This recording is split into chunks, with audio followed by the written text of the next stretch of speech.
let me ask you a question that's probably been burning a hole in your soul. You've been running. You've been hiding. You've built walls so high you can't even see the sun anymore. And you tell yourself it's for the best. You say, I'm protecting myself. I'm independent. I don't need anyone. But in the dead of night, in that crushing silence, when you're completely alone with your thoughts, a terrifying whisper slips through the cracks of your fortress. A whisper that says, is this it? Is this all there is? Am I destined to be alone forever? You look at couples and you feel a pang of something. Is it jealousy? Is it confusion? You want what they have, but the moment someone gets too close, your entire nervous system screams, danger, and you hit the eject button. You sabotage a beautiful connection. You find a flaw, you create drama, you disappear, anything to reclaim that familiar, suffocating space of solitude. And you've convinced yourself that you're avoiding the wrong person, the incompatible partner, the one who would eventually hurt you. But I'm here today to tell you the raw, unvarnished, life-altering truth. You are not avoiding a soulmate. You are not avoiding a lover. You are not avoiding a partner. The person the avoidant ultimately ends up with is a ghost. It's the ghost of who they could have been. It's the phantom of their unlived life, their unexpressed love, their untapped potential for profound connection. And that ghost is a merciless, eternal companion. This is a wake-up call. This is your intervention. For the next few minutes, we are going to tear down the lies and build a new foundation of truth. Your future self is begging you to listen. You've crafted this ideal in your mind, haven't you? This perfect person who is just out of reach. They're brilliant, they're captivating, they're everything you've ever wanted, but they're emotionally unavailable. Maybe they're in another relationship, maybe they live in another country, maybe they're just not that into you. And you cling to this fantasy with a ferocity that would shock you if you saw it from the outside. You pour all your longing, all your romantic energy into this safe, distant figure. Why? Because they are safe. Their distance is the very source of their appeal. They cannot hurt you because they are not truly here. They cannot demand real vulnerability because they are not in the room. This illusion is the most sophisticated defense mechanism ever created by a human heart trying to protect itself. It allows you to feel the stirrings of love, the ache of desire, without ever having to step onto the real battlefield of intimacy. You get to play the role of the star-crossed lover, the devoted admirer, all while your actual life with real, available, potentially wonderful people passes you by. You are in love with a concept, a hologram. And you use this hologram as a shield against every flesh and blood human who shows a genuine interest in you. You compare them to your perfect, distant soulmate and they always fall short. But you're not seeing reality. You are comparing a real person with flaws and needs and morning breath to a fantasy you have meticulously curated and controlled. It's a rigged game. You have set up the rules so that no one can ever win your heart. And then you point to the empty winner's podium as proof that true love doesn't exist. It's a brilliant, tragic, self-fulfilling prophecy. The fantasy is a drug, and you are its addict. It gives you the high of potential without the terrifying risk of actual commitment. You get to taste the wine without ever having to buy the bottle. And you tell yourself the vintage you've imagined is far superior to anything you could actually own. But let me be brutally honest, this perfect, distant soulmate is a mirage. If they ever stepped out of your fantasy and into your reality, if they suddenly became available, present, and vulnerable, you would likely panic. You would find a flaw, you would push them away, you would reestablish the distance, because the fantasy is not about them. It's about you maintaining control. It's about you staying safe in the sterile chamber of your imagination, where no one can truly touch you, and where you can never truly be hurt, but also where you can never, ever truly be loved. You are having a relationship with a shadow, and while you are dancing with that shadow, you are turning your back on the living, breathing, imperfectly beautiful human beings who are standing in the light, waiting for you to see them, waiting for you to see yourself. This illusion is the first prison you must break out of. You must see this fantasy for what it is, not a romantic ideal, but a sophisticated form of self-sabotage. It is the lie you tell yourself to justify your isolation. It is the story you weave to make your loneliness feel poetic instead of painful. It's time to stop writing poetry about your prison and start taking a sledgehammer to the walls. So you've decided the fantasy is too painful, or perhaps you've grown bored of your own ghost. You dip your toe back into the waters of dating. You swipe, you chat, you go on dates, and it feels good for a moment. There's a buzz, a flirtation, a spark of something that feels like life. You meet someone, they're attractive, they're funny, the conversation flows. You think, maybe this is it, maybe I'm ready. You go on a few more dates. There's physical intimacy, perhaps. It feels connecting. But then something shifts. The moment you sense this is becoming real, the moment you feel the other person starting to truly see you, to care for you, to expect something from you, the alarm bells go off. This is where the dance of the superficial connection begins. You start to pull back just enough to keep them interested, but at a safe distance. You become masters of the almost relationship. You're there, but not really. You're present, but your emotional exits are clearly marked and always accessible. You engage in relationships that are built on a foundation of shared activities, great sex, and light-hearted conversation. But the moment the conversation turns to feelings, to needs, to the future, you shut down, change the subject, or create a conflict. These superficial connections are like emotional fast food. They taste good in the moment. They give you a quick hit of validation and companionship, but they provide zero lasting nourishment for your soul. They leave you feeling emptier than before. You use these connections as a way to prove to yourself that you are trying, that you are out there, that you are not completely closed off, while simultaneously ensuring you never have to face the terrifying prospect of true, deep, binding intimacy. You collect experiences instead of building a shared history. You collect admirers instead of cultivating a partner. You are the curator of a museum of almost loves, and you walk through the halls alone, looking at the exhibits of what could have been, feeling a strange mix of pride and profound emptiness. This seductive safety is a trap. It's a gilded cage. It allows you to feel the motion of a relationship without any of the depth. It's like sitting in a car in the garage, turning the engine on, and convincing yourself you're going on a journey. You feel the vibration, you hear the noise, you see the fuel gauge drop, but you never actually go anywhere. You are consuming energy and time without making any progress. These superficial connections are the ultimate distraction from the real work. They are the pacifier for a starving heart. They keep you just satisfied enough to avoid the gnawing hunger for something real, something substantial, something that would require you to actually show up fully and completely with all your flaws, your fears, and your magnificent hidden heart. The human mind is the most powerful storytelling machine in the universe. And when it comes to protecting itself from perceived threat, it becomes a Pulitzer Prize-winning fiction author. You are not just avoiding people, you are building a monumental, intricate, and seemingly irrefutable case for why you are avoiding them. This is the masterpiece of justification. Every time you pull away, every time you sabotage a connection, your mind immediately rushes in to provide a logical, reasonable, and often noble explanation. He was too needy. She was too critical. They weren't intellectually stimulating enough. The timing was off. I'm too focused on my career. I need to work on myself first. I don't want to waste their time. I'm protecting them from me. Do you hear the symphony of self-deception? Each of these justifications contains a kernel of truth, just enough to make the entire lie believable. It's true, maybe they were a little needy, but a securely attached person might communicate that. You use it as a reason to run for the hills. It's true, you should work on yourself, but you use that as a perpetual state of becoming, a future date when you'll finally be ready, a date that never ever comes. You have turned self-improvement into another form of avoidance. You have created a persona of the evolving spiritual seeker or the driven career professional as a costume to wear so you don't have to attend the party of intimacy. The most insidious lie of all is, I'm protecting them. You frame your withdrawal as an act of generosity.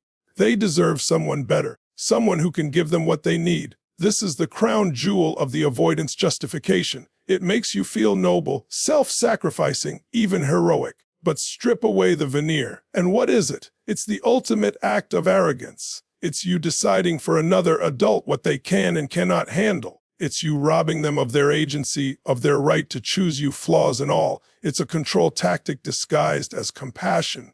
You are not protecting them. You are protecting the fragile, hidden part of yourself that you are terrified to let anyone see. You have become the judge, jury, and executioner of your own relationships, and you deliver the verdict with a sad, resigned sigh as if you have no choice in the matter.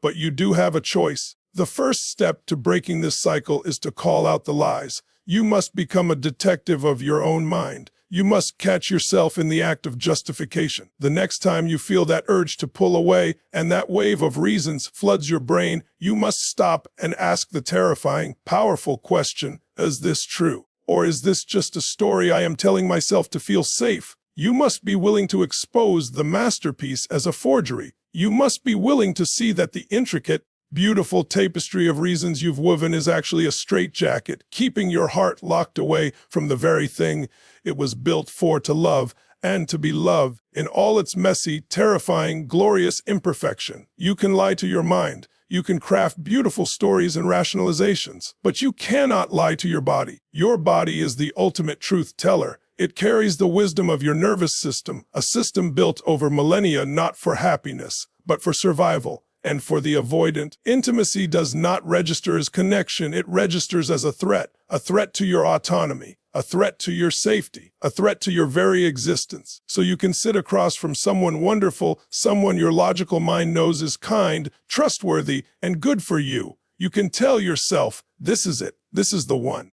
I'm not going to run this time. You can make the conscious decision to stay. But then something happens. They reach for your hand a little too eagerly. They look into your eyes a little too deeply. They say, I love you. And in that moment, your conscious mind is overridden. It's like a power surge. Your primal brain, your amygdala, hijacks the system. It screams danger and floods your body with cortisol and adrenaline. Your heart starts to pound. Your palms get sweaty. Your breath becomes shallow. You feel a tightness in your chest, a knot in your stomach. You feel the overwhelming physiological urge to GOUT. This is the inevitable collision. This is the civil war happening inside you. Your conscious mind is saying, yes, stay, this is love, while your entire body is screaming, no, Messiah. This is not a choice. In that moment, it feels like a biological imperative. This is why willpower alone is useless against a deeply ingrained avoidant pattern. You can't think your way out of a nervous system response. This collision is where most avoidants fail and then blame themselves, creating a deeper cycle of shame.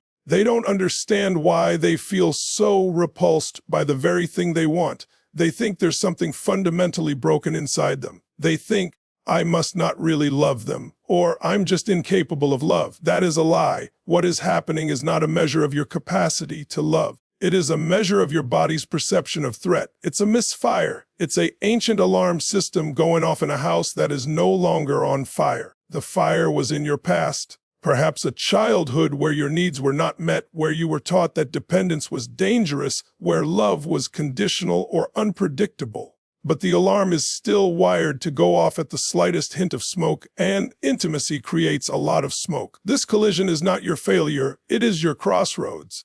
It is the moment you realize that the battle is not out there in the world of relationships. The battle is in here, in the very wiring of your being. To win this battle, you cannot fight it. You cannot overpower your nervous system. You have to befriend it. You have to learn to speak its language. You have to learn the tools of regulation, breathwork, somatic practices, mindfulness that can slowly, gently teach your body that this connection is not a threat to your survival, but is in fact the very thing that will allow you to truly thrive. You have to move from a state of dysregulation, fight, flight, freeze, to a state of regulation, safety, and connection. This is the deep work. This is where the real transformation begins. As the years go by, a new kind of ghost begins to haunt you. It's no longer the ghost of a perfect, distant soulmate, but something far more insidious and painful, the ghost of your own unlived life. This is the prison of what if. What if I had stayed with Sarah? What if I had let Mark in? What if I hadn't gotten scared and run away from Alex? You start to construct elaborate parallel universes in your mind, worlds where you were braver,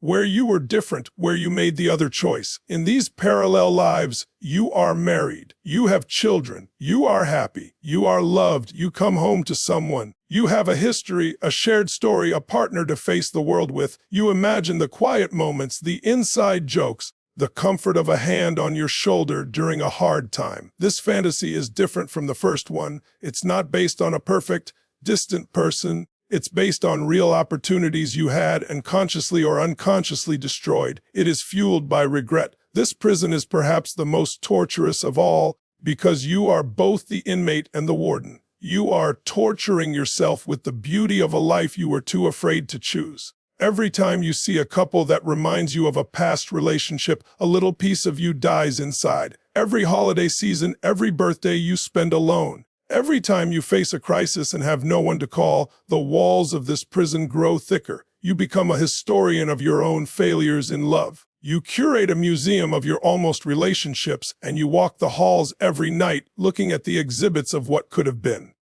This is not productive reflection. This is a form of self-flagellation. It's a way of punishing yourself for your fear, which only reinforces the fear itself. It creates a narrative that you are fundamentally flawed, that you ruin good things, that you are destined for this solitude. The what-if prison keeps you stuck in the past, paralyzed from creating a new future. Because as long as you are living in the parallel lives of your imagination, you are not fully present to create a beautiful life in your reality. You are using your immense creative power not to build, but to destroy. You are using your energy to mourn ghosts instead of to nourish the living potential of your current life. The key to escaping this prison is a radical and difficult shift in perspective. You must forgive yourself. You must understand that you were not operating from a place of malice, but from a place of survival. You were doing the best you could with the tools and the nervous system you had at the time. Beating yourself up for past behavior only ensures you will repeat it. The second step is to realize that the what-if life is another fantasy. It is a sanitized, perfect version of events. The real relationship with Sarah would have had challenges. Mark would have had flaws that eventually annoyed you. No relationship is the paradise you are imagining. You are comparing your messy, complicated reality to a flawless fiction. You must break the habit of romanticizing the paths you didn't take. The only path that matters is the one you are on right now. And the most powerful question you can ask is not, what if I had done things differently? But, what now? Given where I am, who I am, and what I know now, what do I choose to create from this point forward? That question, asked with courage and conviction, is the key that unlocks the prison door. If the cycle continues unbroken, this is your destiny. This is who the avoidant ultimately ends up with. It is not a person. It is a trinity of emotional torment, resentment, regret, and loneliness. They move in, and they are tenants that never leave. First, resentment. You look at the world of couples and you feel a burning, acidic resentment. Why do they get to have it? What's so wrong with me? It's not fair. You resent the happy couples holding hands in the park. You resent your friends who are in loving relationship, sometimes even finding subtle ways to undermine them or point out their flaws. You may even resent your own family for the patterns they instilled in you. This resentment is a poison that seeps into your soul, coloring everything gray. It makes you bitter, cynical, and hard to be around, which only pushes people further away, reinforcing your isolation. Second, regret. As we discussed in the prison of what-ifs, regret becomes your constant companion. It's the voice that whispers in your ear as you try to fall asleep.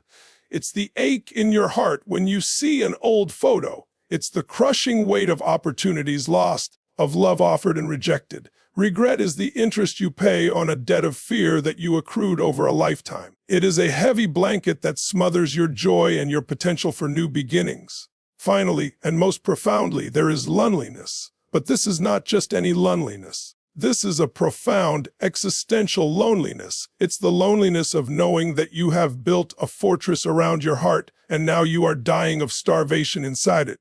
It's the loneliness of realizing that no one truly knows you, not the real, raw, vulnerable you, because you have never allowed anyone to see it. You are surrounded by people, you may have friends, you may have family, but you feel like a ghost at the feast, watching everyone else connect and feast on life while you are transparent, unable to touch or be touched. This is the ultimate irony and the ultimate tragedy. You spent your life avoiding the perceived pain of rejection, engulfment, or heartbreak, only to end up in a partnership with a pain that is far deeper, more constant, and more soul-crushing, the pain of a life not lived. Resentment, regret, and loneliness, they will hold your hand at night. They will sit with you at the dinner table. They will be your only true, loyal companions until the very end. They will narrate the story of your life as a tragedy of your own making. Is this what you want? Is this the legacy you choose? To be the person who had so much love to give, but was too afraid to give it. To be the person who had so much life to live,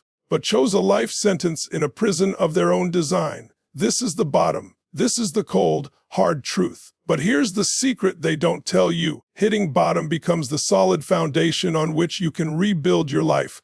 This moment of terrifying clarity, this vision of your future self, can be the very fuel that ignites your transformation. There comes a point, a moment, a day, a season, when the weight of the trinity of pain, resentment, regret, and loneliness becomes too heavy to bear. The stories you've been telling yourself suddenly sound hollow. The justifications crumble to dust in your hands. The superficial connections no longer provide even a moment's distraction from the gnawing void inside. This is the moment of shattering. It's not a gentle awakening. It's a breakdown. It's the moment your meticulously constructed armor, the fortress you built around your heart, finally cracks. It might be triggered by a specific event, the last good person you pushed away finally giving up on you and moving on, the death of a parent making you realize you have no one to share that profound grief with, a health scare that forces you to confront your own mortality alone. Or it might be a quieter, more insidious shattering, waking up on your 40th or 50th birthday and realizing with chilling certainty that the life you have is the life you chose through your avoidance. And it is a life of profound solitude. In this moment, you cannot run anymore. There is nowhere left to go. The strategies that have defined your entire relational life have been exposed as a catastrophic failure. This is a moment of immense pain, but it is also a moment of immense potential. It is the death of the old identity, the I'm fine on my own identity, the I don't need anyone identity. It is terrifying because it feels like you are losing yourself, and you are. You are losing the false self that was built on a foundation of fear. This shattering is not something to be avoided, it is something to be leaned into. It is the necessary demolition before the rebuilding can begin. You must allow yourself to feel the full, brutal force of the truth. You must let the grief wash over you. The grief for the lost years, the grief for the loves you abandoned, the grief for the person you could have been. This is not self-pity. This is the authentic sorrow of a soul confronting its own choices. This raw, broken, open state is the most fertile ground for change. Your defenses are down. Your heart, for the first time in perhaps decades, is exposed and vulnerable. And in that vulnerability lies your greatest strength, because a heart that is willing to be broken is also a heart that is finally, truly open to being healed. This is your rock bottom, and as the saying goes, when you hit rock bottom, you discover that the ground is solid, and you can finally push off and rise. The moment of shattering is not the end of your story. It is the brutal, beautiful beginning. From the ashes of the shattering, a new consciousness is born. You realize that you can no longer live the old way, but the old patterns are deep grooves in your brain, well-worn paths of escape. The first and most critical step in your new life is this: you must consciously, deliberately, and with fierce intention, trade in your exit strategy for a blueprint for intimacy. For your entire dating life, you have always had an exit strategy. It was your psychological safety net. It was the back door you kept unlocked, the packed bag under your bed, the mental list of reasons you could use to justify leaving. This exit strategy is what gave you the illusion of control, but it was also the poison that ensured no relationship could ever truly take root. You cannot build a skyscraper on a foundation that has a trap door. The first step is to make a commitment to yourself. In my next relationship, I will not have an exit strategy. This will feel terrifying. It will feel like you are jumping out of a plane without a parachute, but you are not. You are simply choosing to stop looking for the parachute and instead start focusing on flying the plane. The blueprint for intimacy is a new set of rules you write for yourself. Rule number 1, I will stay when I want to run. Rule number 2, when I feel the urge to pick a fight or find a flaw, I will instead name my fear. I will say to my partner, I'm feeling scared right now. I'm feeling vulnerable. I have the urge to pull away. This act of vocalizing your fear is like kryptonite to the avoidant pattern. It exposes the mechanism, and in exposing it, you rob it of its power. Rule number 3, I will practice leaning in when every fiber of my being is telling me to lean out. This doesn't mean ignoring your boundaries or tolerating bad behavior. It means consciously moving toward connection when the threat response is firing. It means taking a deep breath and reaching for their hand when you feel like crossing your arms. It means holding eye contact for 2 seconds longer when you feel like looking away. It means sharing a small, slightly embarrassing story about yourself when you feel like shutting down. These are micro movements of intimacy. They are the reps that rewire your brain. Your blueprint for intimacy is your new operating system. It is a conscious plan for how you will behave differently, especially when it feels unnatural and terrifying. The exit strategy was about protecting yourself from pain. The blueprint for intimacy is about choosing growth even when growth is painful. It is the ultimate act of self-love, choosing the pain of evolution over the comfort of stagnation. This is how you begin to build a new identity, not as someone who is afraid of connection, but as someone who is courageous enough to choose it, one terrifying, beautiful step at a time. Understanding the pattern is intellectual. Changing your behavior is a start. But the real, lasting transformation happens at the biological level. You must rewire your nervous system. For decades, it has been trained to see intimacy as a threat. It's a conditioned response, like one of Pavlov's dogs salivating at a bell. The bell of connection rings and your body goes into a fight or flight state. To change this, you need to create new, counter-conditioned responses. This is not talk therapy, this is somatic work. It's work you do with and through your body. It begins with learning to regulate your nervous system when you are alone. Practices like deep, diaphragmatic breathing. Box breathing, inhale for 4 counts, hold for 4, exhale for 4, hold for 4. This simple act signals to your primal brain that you are safe. It lowers your heart rate, it calms the amygdala. Meditation, even 5 minutes a day, teaches you to observe your panic without being consumed by it. Yoga, Tai Chi, any practice that connects your mind and body and teaches you to breathe through discomfort. Then, you take this practice into the world of connection. This is called building your window of tolerance. You start with small, manageable doses of intimacy, and you use your breath to stay present. You go on a date, and when you feel that familiar tightness in your chest, you don't run. You feel your feet on the floor. You take a slow, deep breath. You remind yourself, this is a sensation. This is not a command. I am safe. You are essentially holding your own hand through the panic. You are becoming the secure base for yourself that you never had. Another powerful technique is to consciously focus on the positive sensations of connection, even if they are faint. The warmth of their hand, the sound of their laughter, the kindness in their eyes. When your brain starts to scan for threats and flaws, you gently guide your attention back to these small points of safety and pleasure.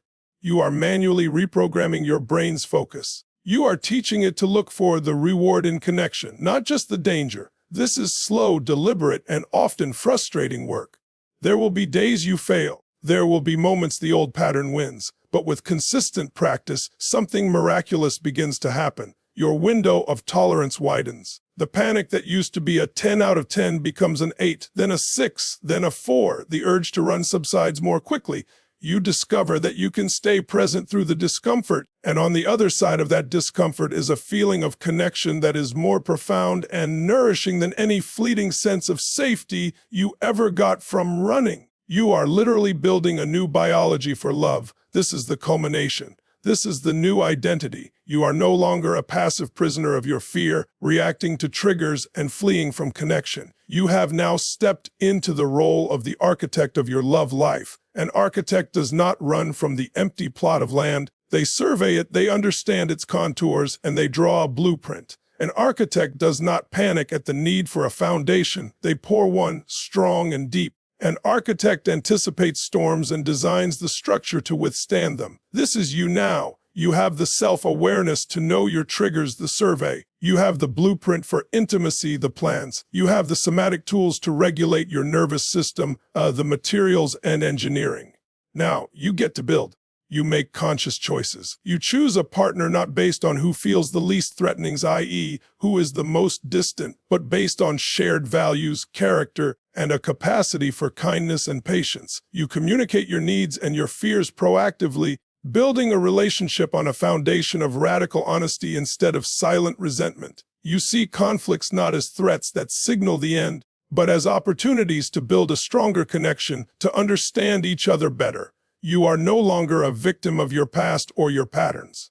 You have taken 100% responsibility for your emotional world and your relational future. You understand that love is not something that happens to you. It is something you build, something you choose, something you do every single day. The ghost of your unlived life fades away because you are too busy living this one, fully and courageously. The avoidant does not have to end up with resentment, regret, and loneliness. The transformed avoidant, the architect, ends up with the most powerful partner of all, their own authentic, courageous, and wide open heart, finally capable of giving and receiving the love it was always meant to. So, let's be crystal clear. The journey of the avoidant is not a search for the right person. It is a flight from the parts of themselves they are too terrified to face. It is a marathon run away from vulnerability, from the perceived threat of engulfment, from the terrifying beauty of being truly known. And on that desperate, lonely marathon, they believe they are avoiding incompatible partners, when in reality, they are sprinting directly into the arms of their own deepest fears, manifesting the very abandonment and isolation they seek to evade. The ultimate partner for the unawakened avoidant is not a person with a beating heart, but a chilling trinity of emotional phantoms: resentment for the love others seem to easily find, regret for the connections they themselves severed, and a profound, existential loneliness that echoes in the hollow chambers of a heart that built walls so high it forgot how to let life in. This is the self-made prison, the life sentence chosen out of fear. But today, that sentence can be commuted. This is your moment of intervention. The shattering of your old armor is not a catastrophe. It is the necessary demolition that makes room for a new, authentic structure to be built. It is the painful, glorious moment you realize the strategies that were meant to save you are actually killing you, and you finally choose to lay down your weapons and surrender to the truth of your own longing. The path forward is not about finding your missing half, but about becoming a whole person, courageous enough to share that wholeness with another. It demands that you trade the familiar, seductive safety of your exit strategies for the courageous day-by-day practice of building a blueprint for real intimacy. It requires you to become a student of your own nervous system, learning to breathe through the panic and rewire your body's ancient alarms, teaching it that love is not a threat, but the very source of our strength and resilience. You must move from being a prisoner of your past, haunted by the ghosts of what if, to becoming the architect of your future, empowered by the question, what now? This is a profound shift in identity, from someone who is acted upon by their fear to someone who takes conscious, deliberate action towards connection, especially when every instinct screams to run. The person you end up with is a choice. It can be the ghost of your unlived life, a specter of regret and loneliness, or it can be you, your fully embodied, courageous, and open-hearted self, finally ready to build a life with another. The door of the prison is not locked. You have been holding the key the entire time. It's time to turn the key, swing the door wide open, and step into the brilliant, terrifying, and magnificent light of a life lived in connection. Thank you for having the courage to listen to this today. This is not easy work. The fact that you're here, that you're engaging with this, tells me that you are ready for more. You are ready for love. You are ready for life. Now, go out there and claim it. I believe in you. Goodbye.